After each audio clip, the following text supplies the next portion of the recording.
Harry seemingly just loves to be in the news, even if it's for all the wrong reasons. I mean, one might think, of course, given his debacle regarding his international best-selling book Spare, and all the things that he revealed in that book, that he would have some shame. We're talking about things like the frostbite, the Lothario claims about the older woman, which proved to be once again a humongous lie that he never addressed, even when he was sat down opposite that doctor on the pay-per-view quack session, where he talked about, of course, his mental health problems. You see, that's the problem with celebrities. They put things out. They never want to answer them back if it's wrong or proven wrong. It's simply nothing to do with them. Now, the bottom line is, as we now know, Prince Harry's in a very delicate state. As we told you the other day, this is escalating to a very big crisis for him because he detailed many things in that international best-selling book. The bottom line was he was far too free and easy. Now, many people might say, why didn't his wife, the former cable TV actress, Meghan Markle, go through it with her? Well, the bottom line is this, he had a ghostwriter, he had a legal team, and he had all those experts around him from Penguin Random House. The thing that Harry didn't have around him was simple common sense. The people that he had around him for many years were part of the British monarchy. Left alone, he's sinking very badly, and I don't mean that in a gleeful way. I feel very sorry for him in many respects because clearly he has nobody working on his side, despite what he might be thinking, smoking, or indeed taking. Now, what's interesting here is Prince Harry's take on this particular visa row is simply this. He doesn't necessarily, according to a very good source, and as ever, we have to say allegedly, have done anything wrong.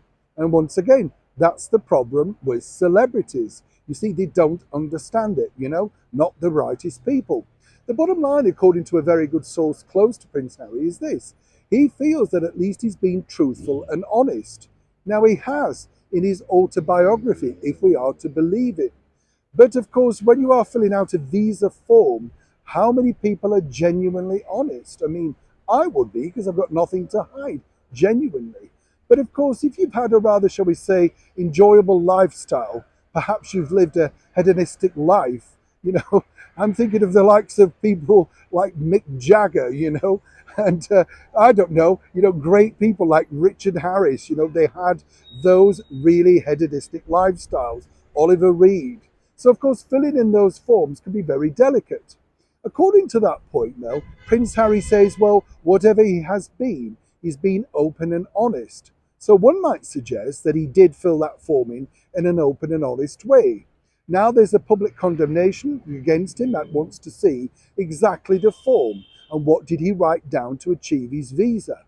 Either way, it's still ongoing, but Prince Harry, according to that source, is unrepentant and believes he's said and done the right thing and has nothing to fear.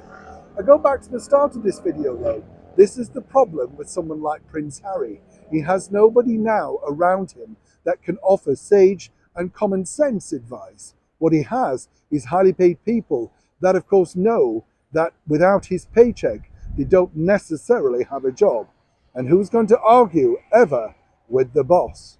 This is a really seriously tricky time for Prince Harry, which is having a terrible and embarrassing knock-on effect for the British monarchy over here in the United Kingdom. As ever, it's a developing story. When I know more, you'll know more. Neil Sean in the very heart of London.